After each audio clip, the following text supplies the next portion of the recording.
con temas del día aquí con nuestros entrevistados. Hoy vimos esposado al exdiputado oficialista Pedro Muadi, camino al Mariscal Zavala. Él renunció a su curul hace unos días después de que perdió la inmunidad. Le emitieron orden de captura, fue a presentarse voluntariamente ante el juez y él ordenó que tuviera prisión preventiva por tráfico de influencias, por concretamente haber utilizado fondos del Congreso para pagar plazas de empleados que no eran del legislativo. De ese tema vamos a hablar más que del exdiputado Muadi. Plazas fantasmas en el Congreso de la República. Que levante la mano el que esté libre en el Congreso de haber recibido pagos o beneficios a través de planillas de empleados que están o no están ahí trabajando. Bueno, vamos a hablar de eso y otros temas. Quique comienza con la presentación de los invitados. Vamos a hablar hoy con Javier Monterroso y con Marvin Flores. Vamos a conversar acerca de este tema, pero voy a empezar con Javier porque, a ver, este es un tema que... Javier Monterroso. Sí, con Javier Monterroso. Vamos a hablar con Javier porque este es un tema que aunque es reciente la parte penal, digamos, la persecución penal, desde hace muchos años, mucho tiempo que se asumía, que se entendía que era un secreto a voces que se daban este tipo de situaciones. ¿Cómo pasa tanto tiempo sin que hubiera persecución penal en contra de este tipo de actos, Javier? Bueno, de hecho, Quique, el tema de las plazas fantasmas es un secreto a voces, pero no es tan fácil identificarlas. La Contraloría General de Cuentas tiene la obligación de verificar quiénes son los trabajadores que están realmente en todas las instituciones del Estado. Y conozco de cerca procesos donde la Contraloría General de Cuentas manda a citar a estos funcionarios para que se presenten y vean qué es lo que están haciendo. Pero tenemos que la Contraloría General de Cuentas ha dejado de hacer ese rol preventivo y en su momento también de denuncia, porque el tema de las plazas fantasmas no es un delito muy denunciado. Aunque se sabe que existe una buena cantidad y el problema es que nadie sabe a ciencia cierta en Guatemala cuántos trabajadores tiene el Estado, porque se presume que una gran cantidad de ellos en municipalidades, en el Congreso, en las instituciones descentralizadas, autónomas, no existen. Tenemos el caso del alcalde de la Antigua, el que también está guardando prisión todavía, el exalcalde de la Antigua, Vivar, que uno de los temas que se le persiguió precisamente es porque habían planillas falsas, personas que nunca llegaban a trabajar, pero que se les pagaba un sueldo de los fondos de la municipalidad. Entonces, tenemos que no es muy fácilmente de perseguir porque la Contraloría General de Cuentas, que es la encargada de verificar quiénes trabajan, no presenta denuncias por esto. Las denuncias que han llegado son por parte de asociaciones de sociedad civil, por verificaciones de incluso opositores políticos que señalan a alcaldes o a personas que tienen plazas en la universidad que son fantasmas.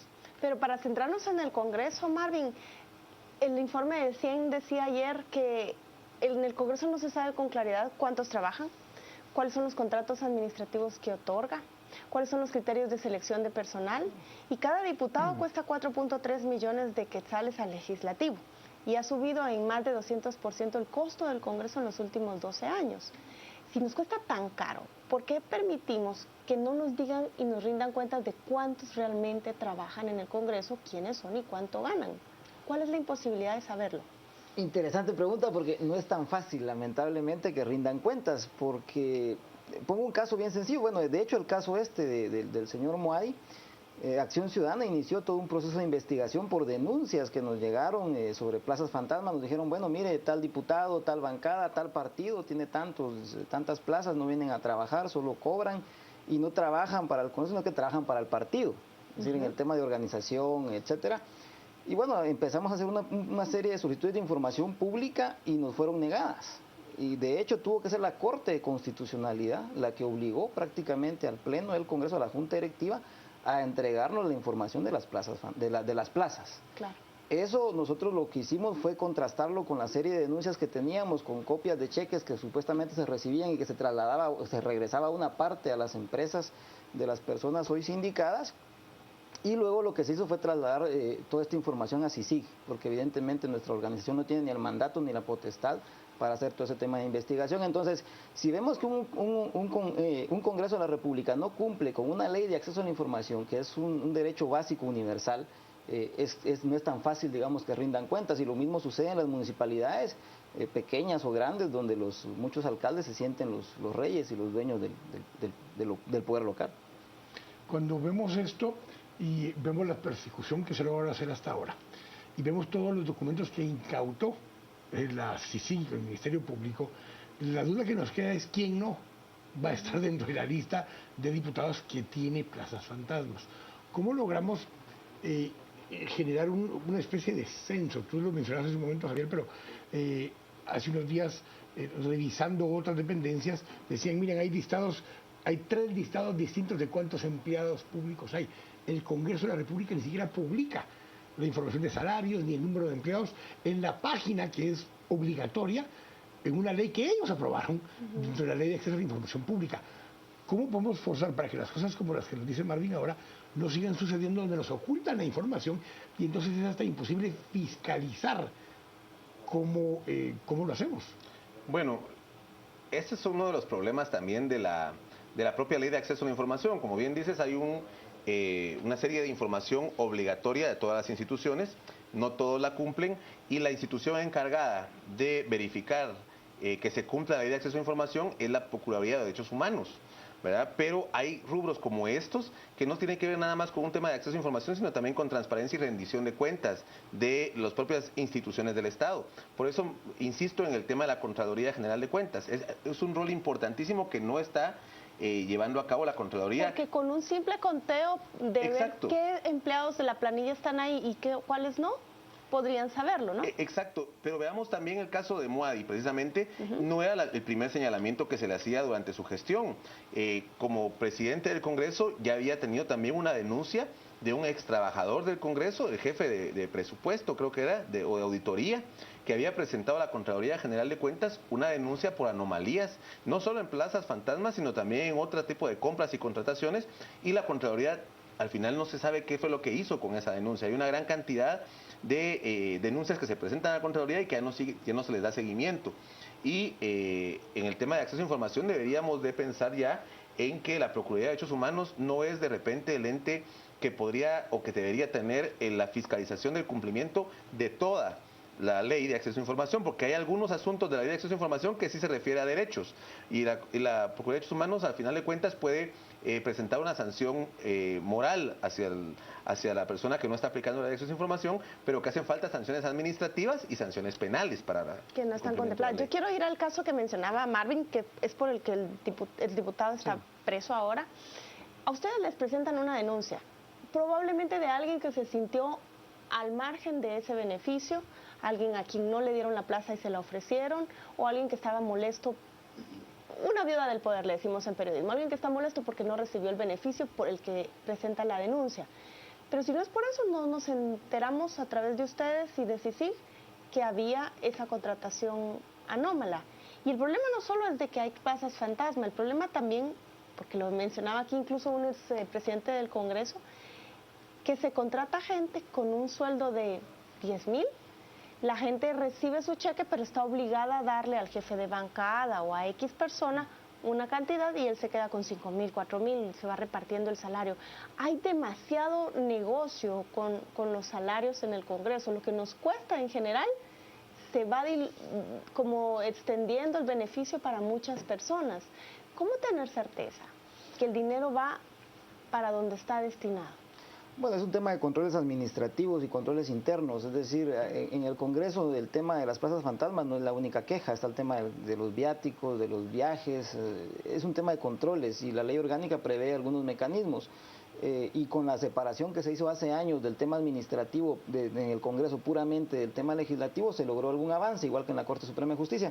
Sin embargo, lo que yo creo que es importante en este caso no es tanto el monto del dinero, por supuesto que es importante, pero veamos la importancia y el impacto político que tiene el caso. Es decir, es un expresidente del Congreso de la República, del Partido Patriota, prácticamente comparado con otros casos de corrupción, aquí estamos hablando según los medios de 2.6 millones de quetzales, pero comparado con otros casos como el caso Ixpisa, como el caso de Dragados, como el caso, es robar centavos de la caja. Entonces aquí no veamos tanto el impacto en cuanto a cantidad de recursos, sino el impacto político. Y creo que ahí estuvo también el impacto asertivo de CICIG en tocar ese tema, porque evidentemente uno de los organismos más corruptos que tenemos y que hay que continuar el proceso de depuración es el Congreso de la República. Pero yo quisiera, en el mismo sentido que plantea Marvin, no es nada más. Lo más importante, por supuesto, es que era un presidente del Congreso, pero Pedro Muadi tiene otra característica, que es reconocida, que es un representante del sector privado en el Congreso de la República. Cuando vemos la trayectoria, no es una trayectoria política, es un empresario, ocupó altos cargos en la Cámara de la Industria, él se reconocía dentro del grupo de personas vinculadas al sector privado que llegan al Partido Patriota. De hecho, él públicamente lo reconoce, que él es más empresario que político, y vemos que no es garantía para nada de probidad o de una reforma política importante que no sea político. Al contrario, esta persona, representante de los intereses del sector empresarial, comete este tipo de delitos que, como bien decía Marvin también, el monto parecía hasta un poco ridículo, es como un robavueltos a ese nivel, y es un presidente del Congreso y un empresario reconocido. Yo estoy de acuerdo contigo, el escarnio ha sido grave para él, para su gremio, para la gente que lo apoyó. Él mismo decía, yo me equivoqué al incursionar en política hoy en sus declaraciones. Pero ¿quién está libre en el Congreso, Javier y Marvin? ¿Qué diputado podría decir, yo no he recibido un solo centavo? Por eso que hablábamos de que les pagan un poco con planillas de asesores, de secretarias, de asistentes. Miren, yo no me canso de contar eso. Una vez acá nos decía un expresidente del Congreso que un diputado, y nos dio el nombre pero fuera de cámara, le había llegado a pedir una plaza, o sea, de estas fantasmas, porque se iba a casar y necesitaba más plata. Y eso no lo denuncian. O sea, todos están ahorita viendo como Muadi, ay, pobre Muadi, pero ¿quién está libre? Pareciera como que solamente levantaron esta piedra y encontraron, pero si revisan a todos, ¿qué tan libres están? Yo por eso planteaba hace un momento el tema de todo lo que ya incautó la CICIG y el Ministerio Público, porque se llevaron los expedientes completos de recursos humanos. Si no han procedido con otros casos es o porque están muy ocupados con otros temas o porque están armando una serie de expedientes vinculados a esto, y no son de este año. Se llevaron todos los expedientes de 5 o 6 legislaturas hacia atrás, completas. El impacto que eso puede tener en el número de personas involucradas es enorme, Martín. De hecho, yo me atrevería a decir que el caso de las 15, 20 plazas fantasmas que se hablan en el caso Muadi son nada comparada con otros expresidentes del Congreso de la República, y los propios, algunos extrabajadores o trabajadores, perdón, del Congreso de la República reconocen que en ciertos periodos de tal XY partido han habido una cantidad de plazas que algunos siguen vigentes. Que algunas siguen vigentes, que unos trabajan, que otros no, pero que abrieron la oportunidad. Muchos de ellos están agradecidos con determinado partido, con determinado expresidente del Congreso, de haberles dado oportunidad de trabajar, y ahí siguen después de 15, 20 años presupuestados, no digamos únicamente en tema temporal. Entonces yo creo que el tema de que si sigue haya secuestrado todos estos archivos es importantísimo, porque tal como lo demuestra también el caso Ixpisa, se pueden tejer redes de corrupción que te apuntan de un nudo de corrupción a otro nudo de corrupción, tal como vimos el caso del señor Alejos hace pocos días, que estoy casi seguro que es un derivado de la investigación de la red del caso Ixpisa. Lo mismo puede suceder en el Congreso. Se decía que después de que secuestraron esa información había mucho nerviosismo entre las organizaciones de trabajadores en el Congreso, porque se llevaron lo que ellos atesoran, la planilla, cuánto gana quién, ¿verdad? La famosa planilla. Ahora, ¿cómo poner en cintura a un Congreso que no se ha asumido del todo responsable de todas estas demandas de transparencia y de cero corrupción? Porque el Congreso pareciera más bien impermeable a lo que está pasando afuera de todas estas exigencias. Los diputados no parecen estar dando muestras de transparencia. Este año se ha roto todo tipo de paradigmas en el tema de la persecución contra la corrupción. Creo que la labor que está haciendo CICIG en ese tema, enfocando toda su capacidad investigativa, de hecho, en el tema de corrupción en las distintas instituciones del Estado, está teniendo bastante repercusión para el Congreso de la República. Como tú dices, hay mucha gente nerviosa en el Congreso de la República, casi una paranoia de muchos diputados. No creo que todos los diputados estén metidos en el tema de plazas. Se necesita cierta categoría de diputados, estar en ciertas juntas directivas, en ciertos bloques legislativos, las plazas son objeto de negociación también. Hay diputados marginales que no necesariamente se necesitan sus votos para llegar a cierta ley o a cierta capacidad, entonces tampoco tienen tanta prebenda. No creo que todos estén metidos, ni que todos hayan estado metidos, pero sí creo que una buena cantidad están muy nerviosos, pero creo que esto que está haciendo CICIG, que ya sería, creo que son 14 diputados que están vinculados en distintos delitos, en distintos tipos de procesos, en distinto, digamos, etapa del proceso. Algunos ya les quitaron el antejuicio, como fue a Muadi, otros están a punto de quitárselos, ¿verdad? Otros están en recursos legales. Hay un problema muy fuerte también que vamos a tener que ver estos casos llegar a juicio entre unos 2 o 3 años, porque los tribunales no se están dando abasto. Al final de cuentas, la mejor prevención, y por eso tenemos un sistema penal, es porque supuestamente el sistema penal logra la prevención del delito a través de la sanción penal contra los diputados, en este caso, que cometen eso. Esa es la única forma de prevenir de verdad y que de verdad los diputados dejen de hacer estas prácticas, pero va a ser hasta dentro de 2 o 3 años que veamos las condenas, porque la agenda de tribunales está saturada. 15 segundos. Y yo creo que no ha sido solo el Congreso el más impermeable al tema de la agenda de transparencia, de lucha contra la corrupción. Creo que no son tan impermeables. Nosotros tenemos un caso, hablar del tema municipal. La municipalidad de Huacatán, Huehuetenango, se presume que hay 200 plazas fantasmas, donde se presume que el alcalde es yerno de la diputada Mirza Arriaga. Entonces también hay que ver esas redes que van no solo del Congreso adentro, sino de Congreso hacia las municipalidades y viceversa. Consejos de desarrollo. Consejos de desarrollo, son redes. Gracias, Samuel. Bueno, abrieron una tercera sala de alto impacto ahora para poder ayudar con esta. Vamos a llegar a 10. Se suma 50% en la capacidad de sala de alto impacto, así que gracias a ambos por habernos acompañado. Vamos a ir con Mario Rosales ahora que nos diga qué dicen nuestros televidentes en las redes sociales. Mario. Gracias, Quique. Están comentando los televidentes de Canal Antigua luego de esta discusión. Giovanni Mata en Twitter nos dice cambiar reglas y despidiendo bajo investigación. También Byron Álvarez nos dice un censo laboral de las plazas necesarias del Estado. Eso es urgente. Ricardo Zavala comenta se debe fortalecer la ley de información y sancionar económicamente. Ana María Gómez, existen más de 300% de plazas de las que se necesitan en el Congreso. D.A. Chacón en Twitter nos comenta esta situación no cambia porque los diputados en su conjunto no lo desean. Punto. Cristian Guerra, no hay peor lugar que el Ministerio de Ambiente y Recursos Naturales para lo administrativo. Precisamente pedí una información y la espero, comenta el televidente. Javier Boche, la Contraloría debe de desaparecer, no sirve para nada. Otra institución parásita del país. Y también Erika H., ¿cuántas mafias, líneas, cadenas, etcétera? ¡Qué horror! Estamos infestados, dice la televidente. Y Mario Figueroa sugiere los mismos empleados públicos pueden ayudar. Publiquen el listado de trabajadores en cada institución. Es parte de sus ideas en Twitter respecto a todo este tema de las plazas fantasmas. Vamos ahora a conocer noticias en el ámbito deportivo.